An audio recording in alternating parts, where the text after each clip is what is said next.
விஜயும் மக்களும் ரத்தமும் சதையும் மாறி உடலும் உயிரும் மாறி ஒன்னிலிருந்து ஒன்ன பிரிக்கவே முடியாது.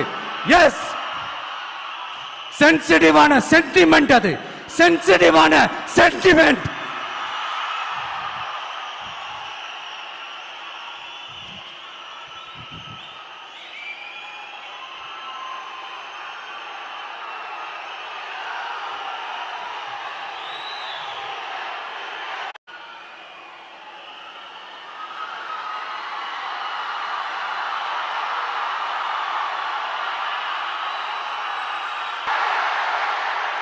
இந்த விஜய் நம்புறீங்களா, ஸ்டாலின் சார நம்புறீங்களா? Proof, this is the proof.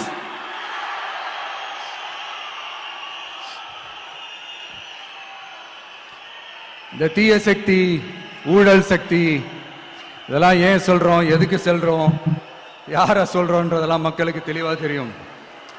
அதே மாதிரி டிவி கேவுக்கு போட்டி டிஎம்கே தான்றதும் மக்களுக்கு தெளிவா தெரியும். அப்படி இருக்கும் போது நாம ஏதாவது பேசினா வாண்டடா சில பேர் வந்து வண்டியில ஏறி உட்கார்ந்துக்கிறாங்க.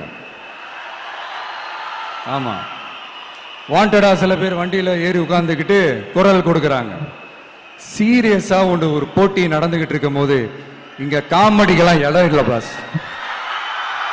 இதெல்லாம் மக்கள் கிட்ட கேட்கணும்னு நான் நினைக்கிறேன். நீங்க அரசியலுக்கு வர்றதுக்கு முன்னாடி உங்ககிட்ட இருந்த சொத்து எவ்வளோ, அரசியலுக்கு வந்ததுக்கு அப்புறம் இன்னைக்கு உங்ககிட்ட இருக்கிற சொத்து எவ்வளோ, அதை ஓபனா டிக்ளேர் பண்ண முடியுமா? அப்படி வந்த காசெல்லாம் என்னென்ன தொழில் செஞ்சு வந்துச்சு, என்ன வேலை செஞ்சு வந்துச்சு, உண்மையிலே நீங்க உழைச்சி சம்பாதிச்ச காசா, இல்ல ஆட்சி அதிகாரத்துக்கு வந்ததுக்கு அப்புறம் ஆட்டைய போட்ட காசா, இதெல்லாம் ஓபனா டிக்ளேர் பண்ண முடியுமா? இதெல்லாம் நம்ம கேட்டா எல்லா ஊழல்வாதிகளும் ஒன்னா சேர்ந்து நம்ம மேல சேத்தவாரி வீசுவாங்க. அதை பத்திலாம் நமக்கு கவலை இல்லை, ஏன்னா நாம யாருன்னு மக்களுக்கு நல்லாவே தெரியும்.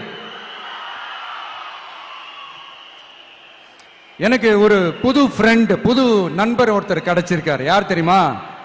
தெரியாதா? முதல்வர் அவர்கள் தான். இப்போ ஒரு நிருபர் ஒருத்தர் கேட்ட கேள்விக்கு எனக்கு எதிரிகள்லாம் யாரும் இல்ல, அவங்க எல்லாருமே எனக்கு நண்பர்கள் தான் அப்படின்னு சொன்னாங்களே. அப்படி நாங்கெல்லாம் உங்களுக்கு நண்பர்கள்னா அப்புறம் ஏன் சார் கரூர் விஷயத்துல ஏன் மேல பழி தூக்கி போட்டீங்க?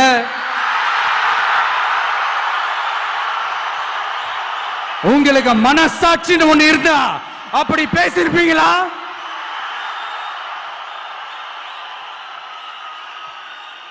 அப்படி நாங்களாம் உங்களுக்கு நண்பர்கள்னா ஒரு ஈவென்ட், ஒரு ஃபங்க்ஷன் நடத்துறதுக்கு ஒரு இடமோ ஒரு பர்மிஷனோ ஏன் கொடுக்க மாட்டேன்றீங்க?